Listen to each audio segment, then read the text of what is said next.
Megastar Chiranjeevi Radhika నటించినటువంటి Yamakinkarudu 1982 October 22 release అయింది. ఈ సినిమా గురించి చాలా ప్రత్యేకతలు ఉన్నాయి. ముఖ్యంగా చిరంజీవి బ్యాక్గ్రౌండ్ ఆయన సినిమాల్లోకి వచ్చినప్పుడు ఆయన పరిస్థితి ఏంటి, ఈ సినిమా ప్రతిబింబిస్తుంది. ఈ జనరేషన్ వాళ్ళు మీకు తెలియని విషయాలు నేను చాలా చెప్తాను, ఎక్కడ కూడా ఆశాంతం స్కిప్ చేయకుండా చూడండి. మీ అభిప్రాయాలు మాకు తెలియచేయండి. మీకు కంటెంట్ కనుక నచ్చినట్టయితే లైక్ చేయండి, బెల్ ఐకాన్ ప్రెస్ చేసి సబ్స్క్రైబ్ చేసుకోండి. ఇప్పటికి 58,000కి రీచ్ అయిపోయింది సత్యవర్ధ పీపుల్ లైవ్ టీవీ. ఇంకా ముందుకి స్పీడ్గా వెళ్తుంది, మీ అభిమానమే దానికి కారణం. అలాగే చిరంజీవి గురించి ఆసక్తికర విషయాలు మీరు ఎప్పుడూ కూడా మనసులో గుర్తుంచుకుంటారని మనస్ఫూర్తిగా నమ్ముతూ 1978 సంవత్సరంలో చిరంజీవి సినిమా రంగంలో అడుగుపెట్టినప్పుడు ఆయన మొట్టమొదటి ఎదుర్కొన్న సమస్య ఏంటంటే హీరోయిన్ల కొరత ఆ రోజు చాలా ఎదుర్కోవవలసి వచ్చింది. ఎందుకంటే పెద్ద తారాగణం ఉన్నప్పటికీ కూడా అగ్ర హీరోయిన్స్ ఎవరు కూడా చిరంజీవి పక్కన నటించడానికి ఇష్టపడే వాళ్ళు కాదు. ఎందుకంటే ఆయన బెల్లం వేషాలు వేస్తున్నారు, ఒక పక్క హీరో వేషాలు వేస్తున్నారు. కాబట్టి ఇతనితో నడిస్తే మా కెరీర్ ఏమైనా దెబ్బతింటుందేమో అని చాలామంది దూరం ఉండేవారు. ముఖ్యంగా ఈయనతో ఎక్కువగా నటించినటువంటి ఆ సమయంలో ఎవరంటే మాధవ కౌళ్ళు, అలాగే కవితకు వచ్చేప్పటికి ఉరికిచ్చిన మాట, ఆరని మంటలు, రక్తబంధం ఇలాంటి సినిమాల్లో హీరోయిన్గా నటించారు. ఆ టైంలో సంగీత కూడా ఒక పీక్ పీరియడ్లోనే ఉండేవారు. అయితే ఆవిడ కాల్ షీట్లు ఎవరు చూసేవారంటే అప్పుడే ప్రముఖ సినీ నటి పి వరలక్ష్మణ్ ఉండేవారు, వాళ్ళ తమ్ముడు చూసేవారు. తమ్ముడు ఏంటంటే చిరంజీవికి కాల్ షీట్లు వెళ్ళేట్టుగా చూసేవారు కాదు. దాంతో సంగీత కూడా ఆవిడ పక్కన నటించడానికి పెద్ద ఇష్టత చూపించేవారు పరిస్థితి ఉండేది కాదు. అలాగే శ్రీదేవితో రాణికాసుల రంగమ్మ చేసినా కూడా అది హీరోయిన్ ఓరియంటెడ్ సినిమా. అలాగే జయప్రదతో 47 రోజులు తీసినా కూడా అది హీరోయిన్ ఓరియంటెడ్ మూవీ. హీరోకి పెద్ద ఎలివేషన్ ఉండేటువంటి సబ్జెక్ట్స్ కాదు.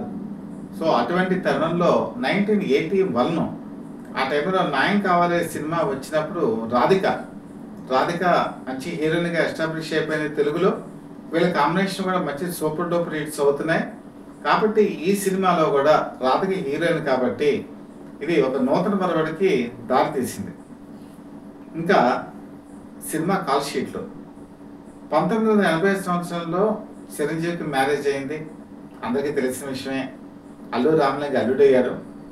అంతవరకు కూడా చిరంజీవి కాల్ షీట్లు ఎస్పి వెంకన్నబాబు అని చూసేవారు. ఎస్పి వెంకన్నబాబు అంటే ఎస్పి కోదండపాండి అని ఆ మ్యూజిక్ డైరెక్టర్ వాళ్ళ తమ్ముడు. అప్పట్లో ఆయన చాలా మందికి కాల్ షీట్ చూసేవారు, ముఖ్యంగా సూపర్ స్టార్ కృష్ణకి, అలాగే శ్రీదేవికి, తర్వాత కాలంలో రాజేంద్ర ప్రసాద్కి చూశారు. చిరంజీవి కూడా చూస్తుండేవాళ్ళు. ఈ కాల్ షీట్ చూసేటువంటి తరుణంలో ఎస్పి వెంకన్నబాబు ఏంటంటే కొంత లూజ్ టంగ్, చిరంజీవి గురించి కొంత తక్కువ చేసి మాట్లాడటం, అంటే సినీ ప్రముఖుల దగ్గర ఇలాంటివి జరుగుతూ ఉండేటప్పటికి ఇవన్నీ కూడా చిరంజీవి నోటీస్కి వచ్చింది. ఒకసారి దేవి థియేటర్ అని చెప్పి చెన్నైలో ఉంది, ఆయన ఒక సినిమా చూస్తున్నారు. సినిమా థియేటర్ దగ్గరికి వచ్చి ఎస్పి వెంకన్నబాబు చిరంజీవిని అమర్యాదకరంగా మాట్లాడటం జరిగింది. చిరంజీవి ఉద్వేగపడినా కూడా అల్లు అరవింద్ కొద్దిగా కామప్ చేసి తన వాచి తీసేసి ఆ సినిమా మేనేజర్ ఉంటారు కదా, ఆ సినిమా అతనికి చేతికి ఇచ్చి బయటికి పిలిచాడు. వర్షం పడుతుంది, పాండి బజార్. వాళ్ళిద్దరు కూడా రోడ్డు మీదకి వచ్చి ఇద్దరు తన్నుకోవడం ప్రారంభించారు, బురదలోకి దొల్లారు. కారణం ఏంటంటే అమర్యాదగా మాట్లాడినందుకు. ఆ దెబ్బలాటలో ఎస్పి వెంకన్నబాబుకి 11 కుట్లు పడ్డాయండి హాస్పిటల్కి తీసుకెళ్తే. అంత తీవ్రంగా కొట్టుకోవడం జరిగింది. ఆ తర్వాత నుంచి కూడా ఈ కాల్ షీట్లు అన్నీ కూడా అల్లు అరవింద్ చూడటం మొదలుపెట్టారు. అల్లు అరవింద్ ఎప్పుడైతే కాల్ షీట్ చూశారో చిరంజీవికి ఉన్నటువంటి స్పీడ్ పెరిగింది. అంటే క్వాలిటీలో కానీ, కథలో కానీ, కథనంలో కానీ, డైరెక్టర్స్ విషయంలో కానీ, మ్యూజిక్ విషయంలో కానీ ప్రతిదీ కూడా ఆచితూచి అడిగేస్తూ తన సహాయ సహకారాలు బావకి అందజేస్తూ అల్లు అరవింద్ చేసినటువంటి ఈ విజయ యాత్ర, జైత్ర యాత్ర ఆ చిరంజీవిని సుప్రీం హీరో, ఆ తర్వాత మెగాస్టార్ చేసింది అంటలో ఎటువంటి సందేహం కూడా లేదు.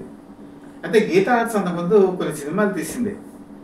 బంగారు పథకం ఇది డబ్బింగు, ఎత్తుకు పై ఎత్తు అని చెప్పేసి అది dubbing, chairman Chalamayya state picture ఇలాంటి చేసిన తరుణంలో చిరంజీవితో వాళ్ళు తీసినటువంటి మొట్టమొదటి సినిమా గీతా ఆర్ట్స్ బ్యానర్ మీద శుభలేఖ. ఈ శుభలేఖ సినిమాతో మొదలుకొని వీళ్ళు మొత్తం 16 సినిమాలు తీయడం జరిగింది. ఈ 16 సినిమాల్లో శుభలేఖ చాలా classic movie, super duper hit అయింది. అయితే చాలా సాఫ్ట్ క్యారెక్టర్ చిరంజీవిది, మంచి ప్రశంసలు అందుకున్నాడు ఆయన. కాకపోతే నేను చెప్పాను కదా, చిరంజీవి ఇప్పుడైతే ఆచితూచి తక్కువ సినిమాలు చేస్తున్నారు, కానీ 1981లో ఆయన 12 సినిమాలు చేశారు. అంటే చూడండి, చాలా స్పీడ్గా వెళ్ళారు ఆయన. 1982కి వచ్చేప్పటికి ఆయన 14 సినిమాలు చేశారు. అంటే ఆయన వేగం బాగుండేది. తర్వాత సెలెక్టివ్గా ఉండి కొంత తగ్గించుకున్నారు అనుకోండి, కానీ అప్పట్లో సూపర్ స్టార్ కృష్ణలాగా ఆయన కూడా చాలా ఫాస్ట్గా సినిమాలు చేసేవారు. సో ఈ క్రమంలో వచ్చినటువంటి యమకింకరుడు మంచి ఎలివేషన్ ఇచ్చింది. అయితే ఈ సినిమా తీయాలని ఆలోచన అల్లు అరవింద్కి ఎందుకు వచ్చిందంటే, అంతవరకు క్లాసిక్గా ఉన్నటువంటి శుభలేఖ, అంతకుముందు కనుక చూసుకుంటే చట్టానికి కళ్ళు లేవు, అది ఒక యాక్షన్ థ్రిల్లర్, మంచి పేరు వచ్చింది. అలాంటి థ్రిల్లర్ ఒకటి తీయాలి బావకి అని చెప్పేసి ఆలోచన చేసి తెలుగు కథలు ఎన్నో విన్నారు. తెలుగు కథలు మన నేటివిటీకి వచ్చేప్పటికి క్రైమ్ ఉంటుంది, కానీ బాగా హైలో ఉండాలని చెప్పి కోరుకున్నారు. అంటే వోల్టేజ్ చాలా హైగా ఉంటే బాగుంటుందని. అది కథ ఎలా దొరకాలి ఏంటి అని చెప్పి ఉన్నప్పుడు ఇది చెన్నైలో ఈ సినిమాలు కానీ ఇంగ్లీష్ సినిమాలు ఎక్కువ ఆడుతుండేవి. ముఖ్యంగా మౌంట్ రోడ్లో ఉన్నటువంటి సినిమా థియేటర్స్లో ఈ ఇంగ్లీష్ మూవీస్ వస్తుండేవి. అప్పటికి అంతకుముందు మెకనస్ గోల్డ్ ఇలాంటివన్నీ కూడా సూపర్ డూపర్ హిట్స్ అయ్యాయి చెన్నైలో. సో ఇంగ్లీష్ మూవీస్ని తెలుగులోకి తీస్తే అలాగా బాగుంటుంది కదా అని అల్లు అరవింద్ ఆలోచించారు. అయితే ఇంగ్లీష్ని యాజ్ ఈజ్గా తెలుగులో చూస్తే వాళ్ళు చూడరు, కాబట్టి అది మెయిన్ థీమ్ తీసుకొని వాళ్ళు తెలుగు నేటివిటీకి తీసుకొచ్చి ఒక పరిపూర్ణత చేకూరిస్తేనే ఆ సినిమా మంచి థ్రిల్లర్ కింద మారుతుంది. కాబట్టి థ్రిల్లర్ జోన్లో తీద్దామని చెప్పి అనుకున్నారు. మరి ఈ సినిమాకి డైరెక్షన్ ఎవరు చేయాలి? అప్పట్లో కొత్త దర్శకుడు రాజ్ భరత్, మంచి స్టైలిష్ డైరెక్టరు. చిరంజీవితో ఆయన యమకింకరుడు 1982లో తీశారు. 1985లో పులి అనేటువంటి సినిమా తీశారు. మంచి 2 సినిమాలు కూడా బాగుంటాయి. రాజ్ భరత్ టేకింగ్ చాలా బాగుంటుంది. సో మ్యూజిక్ డైరెక్టర్ కింద చక్రవర్తిని తీసుకున్నారు. ఇందులో పాటలన్నీ కూడా మంచి సూపర్ డూపర్ హిట్. మాట మాట చిన్న మాట అక్కడి నుంచే మొదలు పెట్టుకుంటే మంచి పాటలు ఉన్నాయి అందులో. కాబట్టి ఈ సినిమా రాజ్ భరత్ ఈ మ్యాడ్ మ్యాక్స్ అని చెప్పి 1979లో రిలీజ్ అయింది. ఈ మ్యాడ్ మ్యాక్స్ని ఈ సినిమా చూశారు, ఈయన ఇన్స్పిరేషన్గా తీసుకున్నారు. ఈ మ్యాడ్ మ్యాక్స్ ఎలా ఉంటుందంటే, ఈ క్రైమ్ చేసే వాళ్ళు మోటార్ బైక్స్ వాడుతూ ఉంటారు. అంటే ఈ మోటార్ బైక్స్ రేస్లో లాగా వీళ్ళు వెళ్ళి దాడులు చేస్తుంటారు. ఇది ఆస్ట్రేలియాలో తీసుకున్నటువంటి ఇన్స్పిరేషను. మరి దీంట్లో కూడా మీకు మైకెల్ అంటే జాకల్ అని ఒక అతను ఉంటాడు. ఆ జాకల్ అనేవాడు మెయిన్ జాకల్ ముఠా అనే ఒకటి ఉంటుంది. ఆ జాకల్ ముఠాకి నాయకుడు ఎవరిని పెట్టాలి అని చెప్పేసి అనుకున్నారు. అప్పట్లో విలన్ వేషాలంటే మోహన్ బాబే. మోహన్ బాబు మంచి పీక్లో ఉన్నారు అప్పుడు ఆయన. సో ఆయన తీసుకొచ్చి పెడదామా అన్న ఒక ఆసక్తి కలిగింది. కాకపోతే ఇంకో వ్యక్తి అంటే రాజ్ భరత్ ఏం చెప్పాడంటే, మనకి తెలియని ఫేస్ ఉండాలి, అది సుదర్శన్ అని చెప్పేసి అప్పుడు కన్నడ యాక్టర్, అతను మంచి మంచి సినిమాలు చేస్తున్నాడు. ఎక్కువగా పి చంద్రశేఖర్ రెడ్డి మూవీస్లో కూడా ఆయన విలన్గా వేశాడు తర్వాత కాలంలో. కాబట్టి అతను కనుక తీసుకొస్తే బాగుంటుందని టెస్ట్ చేశారు. అతని విలనిజం మీకు ఈ సినిమాలో పరాకాష్ఠకి వెళ్ళిపోతుంది. చాలా మంచి యాక్షన్ ఇందులో చూపిస్తాడు. ఆ ముఠా సభ్యులు, మోటార్ బైక్స్, వాళ్ళు చేసే దాడులు, ఆ క్రైమ్స్, ఇవన్నీ కూడా సినిమాలో చూస్తే ఒళ్ళు జలధరించేలా ఉంటుంది. అంత గొప్పగా ఈ స్క్రీన్ ప్లేని రాసుకోవడం జరిగింది. మెయిన్ థీము నేను చెప్పినట్టు ఈ జాకాల్ టీంని మ్యాడ్ మ్యాక్స్ నుంచి తీసుకున్నారు. తీసుకొని ఆ థీమ్ని తెలుగులోకి చాలా అద్భుతంగా మలిచారు. అయితే ఇద్దరు పోలీస్ ఆఫీసర్స్ కాదు ఇది. చిరంజీవితో పాటు మరొక పోలీస్ ఆఫీసర్ కావాలి. అప్పట్లో ఎవరున్నారు? 3 ఆప్షన్స్ అప్పుడు వచ్చాయి. ఒకటి రంగనాథ్ పోలీస్ ఆఫీసర్గా పెట్టాలని, ఇక 2వ ఆప్షన్ శరత్ బాబు, ఇక 3వ ఆప్షన్ నరసింహరాజు. ఈ ముగ్గురు ఎవరిని పెడితే బాగుంటుందని రకరకాల ఆలోచన చేశారు. చివరికి శరత్ బాబు అయితే బాగుంటుంది అని చెప్పేసి శరత్ బాబుని ఇందులోకి తీసుకొచ్చారు. శరత్ బాబు పోలీస్ ఆఫీసర్, ఆవిడ చెల్లెలు రాధికను ప్రేమించి పెళ్లి చేసుకొని వాళ్ళిద్దరు బాబా బాగుమతులు అవుతారు.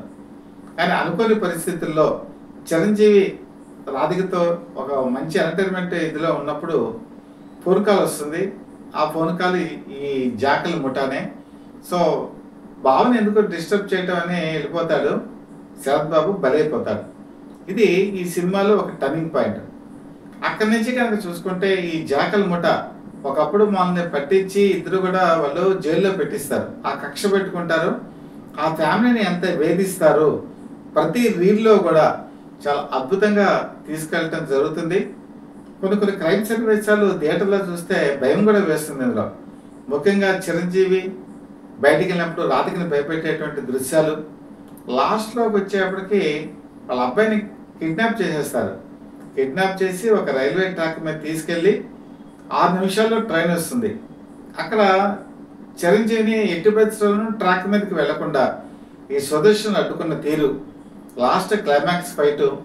ఆ ఫైట్లో చిరంజీవి కాళ్ళని మీద గాయం చేయటం, చేతుల మీద గాయం చేయటం, అదే పద్ధతిలో చిరంజీవి కూడా ఒక్కొక్క భాగాన్ని అతను నిర్వీర్యం చేసుకుంటూ ఈ సినిమాలో ఈ ఫైట్ అనేది చాలా అద్భుతంగా ఉంటుంది. అంటే ఎలాగంటే దీనికి వారు స్ట్రాటజీ ఒకటి ఉందండి. ఎవడైనా ఒకడు కన్ను పీకేస్తాడు అనుకోండి, అవతల వాడు కూడా కన్ను పీకేస్తే ఇద్దరు ఈక్వల్ అయిపోతారు. అలాగే ఇక్కడ విలన్ ఏం చేస్తారంటే ఒక్కొక్క భాగాన్ని చిరంజీవిని గాయపరుస్తూ ఉంటే చిరంజీవి అదే పద్ధతిలో అవతల వ్యక్తికి గాయాలు చేస్తాడు. అదనమాట ఫైట్. ఆ ఫైట్ నిజంగా తెలుగు సినిమా ఇండస్ట్రీలో చాలా మరపురాంతిగా ఉంటుంది. ముఖ్యంగా చూస్తే ఈ బైక్ రేస్, ఈ బైక్స్తో వాళ్ళు వెళ్ళి చేసే అకృత్యాలు ఈ సినిమాలో మనకి ఒక కొత్త రకాన్ని తీసుకొస్తాయి. ఇంగ్లీష్ నేటివిటీ కదా, తెలుగు నేటివిటీకి మార్చారు. అలాగే లాస్ట్లోకి వచ్చేప్పటికి క్లైమాక్స్ సన్నివేశంలో హోండా బైక్ అని చెప్పేసి చిరంజీవి వాడతారు. అప్పుడు ఫారిన్ కంట్రీస్ నుంచి దీన్ని ఇంపోర్ట్ చేయడం జరిగింది. ఈ హోండా బైక్ ఎంత ఉంటుందంటే చాలా పొడుగ్గా ఉంటుంది. ప్రత్యేకంగా దీన్ని తయారు చేయించారు. ఎందుకంటే ఈ సినిమా షూటింగ్ గురించి చాలా అద్భుతంగా ఉండే బైక్ మీద క్లైమాక్స్లో చిరంజీవి వెళ్ళేటువంటి సన్నివేశాలు సినిమా ప్రేక్షకుల్ని గగురుపాటు కలగజేస్తాయి. ఇంత గొప్పగా ఉంటుందండి ఈ సినిమా. ఆ రోజుల్లో ఈ సినిమా రిలీజ్ అయిన తర్వాత ఈ స్టైల్గా ఉండేటువంటి ఈ సినిమా యూత్ని బాగా ఆకట్టుకుంది, మాస్ని బాగా అట్రాక్ట్ చేసింది. అంతవరకు తెలుగు సినిమా ఇండస్ట్రీలో ఎన్టీ రామారావుకి మాస్ ఇమేజ్ ఉంది. అంటే బీసీ సెంటర్స్లో ఎన్టీ రామారావు సినిమాకి తిరుగులేదు. At the same time NT రామారావుకి ధీటుగా సూపర్ స్టార్ కృష్ణ కూడా ఉండేవారు. ఆయన సినిమాలో కూడా బీసీ సెంటర్స్లో బాగా ఆడేవి, ఈవెన్ డి సెంటర్స్లో కూడా బాగా ఆడేవి. ఏ క్లాస్ వచ్చేప్పటికి అక్కినేని నాగేశ్వరకి కొంత ఫాలోయింగ్ ఉండేది. సోన్ బాబు కూడా ఏ క్లాస్ థియేటర్స్లో బాగా ఆడేవి. కాబట్టి ఈ సినిమా రిలీజ్ అయిన తర్వాత బీసీ సెంటర్స్లో అద్భుతమైన కలెక్షన్స్ రావడంతో చిరంజీవికి అదొక టర్నింగ్ పాయింట్ అయింది. అంటే తర్వాత కాలంలో మీకు ఈ ఫస్ట్ బ్లడ్ సినిమా కూడా ఈ ఖైదీ సినిమా రూపంలో వచ్చింది. ఫస్ట్ బ్లడ్ కూడా ఎంత సెన్సేషన్ క్రియేట్ చేసిందో ఇంగ్లీష్లో, తెలుగులో కూడా దాని నేటివిటీ మార్చేటప్పటికి హిందీలోకి దీన్ని మళ్ళీ తీశారు, కన్నడలో తీశారు, తెలుగులో ఖైదీ చరిత్రగతినే మార్చేసింది. ఆ మొట్టమొదటి తొలిపు నది పడింది మాత్రం యమకింకరుడు. యమకింకరుడులోకి వచ్చేప్పటికి ఈ బ్యాక్గ్రౌండ్ మ్యూజిక్ అని చక్రవర్తి చక్కగా తీర్చిదిద్దారు. మనకి థియేటర్స్లో ఈ ముఖ్యంగా ఈ రాధిక అంటే చిరంజీవికి అబ్బాయి వీళ్ళని భయపెట్టే సన్నివేశాలు ఉంటాయి. ఆ మోటార్ సైకిల్స్ చప్పుడు, తర్వాత ముఖ్యంగా యమధర్మరాజు క్యారెక్టర్లో సత్యనారాయణ ఆ డబుల్ బ్యారెల్ గన్తో ఒకనొక సన్నివేశంలో వీళ్ళని ఆపేటువంటి సన్నివేశం ఉంటుంది. చనిపోతూ కూడా వాళ్ళని కొంతసేపు ఆపగలుగుతాడు. మీకు ఇదే సన్నివేశం రాజా అని చెప్పేసి సోన్ బాబు నటించిన సినిమాలో కూడా ఉంటుంది. అదే సన్నివేశం ఇక్కడ కూడా మనకి ఒక్కసారి మెరిపిస్తుంది. అయితే ఆ సన్నివేశాన్ని యాసిడ్స్గా తీసుకున్నా కదా తెలుగు ప్రేక్షకులు మాత్రం ఈ వరవడికి అలవాటు పడి ఆ సంఘటన చాలా అద్భుతంగా తీసుకున్నారు. ఈ సినిమాలో ఇది హైలైట్. సో సత్యనారాయణ కూడా తన పాత్ర అందులో వహించారు. అలాగే అసలు ఈ సినిమా రిలీజ్ అయిన తర్వాత ఇదే కథతో ఇంకో సినిమా వచ్చిందండి. చాలామంది మన తెలుగు సినిమా ఇండస్ట్రీలో లక్ష్మమ్మ కథ, శ్రీలక్ష్మమ్మ కథ, అలాగే దానవీర సురకన్న, కురుక్షేత్రం ఇవి చెప్పుకుంటూ ఉంటారు. కానీ ఇదే టైంలో ఇది 1982 అక్టోబర్ 22 రిలీజ్ అయితే 1983లో శోభన్ బాబు, మాధవి వీళ్ళిద్దరు కాంబినేషన్లో బలిదానం అని చెప్పేసి ఒక సినిమా వచ్చింది. బలిదానం థీమ్ కూడా ఒకటే. ఎందుకంటే అక్కడ కూడా మోటార్ సైకిల్ గ్యాంగు వాళ్ళని జైల్లో పెట్టడం, కక్ష పెట్టుకోవడం, తిరిగి రావటం, ఈ సన్నివేశాలన్నీ కూడా అందులో కూడా ఉంటాయి. కాకపోతే కథనం కొద్దిగా మారుస్తారు. కాకపోతే ఇక్కడ జరిగిన విషయం ఏంటంటే యమకింకరుడు ముందుగా రిలీజ్ అయిపోయింది. 1982లో రిలీజ్ అయిపోయింది. 83లో బలిదానం వచ్చింది. బలిదానం ఆల్రెడీ యమకింకరుల్లో చిరంజీవి వేగం, ఆ ఫైట్స్ అన్ని చూసిన తర్వాత అదే కథనం మళ్ళీ తెలుగులో కొన్ని సన్నివేశాలు మరి వచ్చినా కూడా ప్రేక్షకునికి పెద్ద రంజికి చేయలేకపోయాయి. అది కాపీ కొట్టారా అన్న ఫీలింగ్ కూడా వచ్చింది.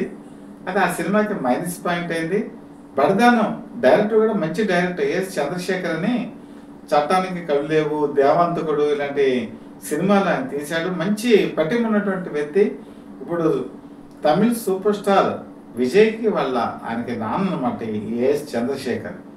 బలిదానం కూడా చాలా బాగుంటుంది, టేకింగ్ అది బాగుంటుంది. కానీ యమకింకరుడు ప్రభావం ఎప్పుడైతే ప్రేక్షకుల మీద పడిందో ఈ బలిదానం అనేది అంతగా ఆడలేదు. ఏదో కలెక్షన్స్ పరంగా పర్వాలేదు, వాళ్ళు పెట్టిన బడ్జెట్ అయితే వచ్చేసింది.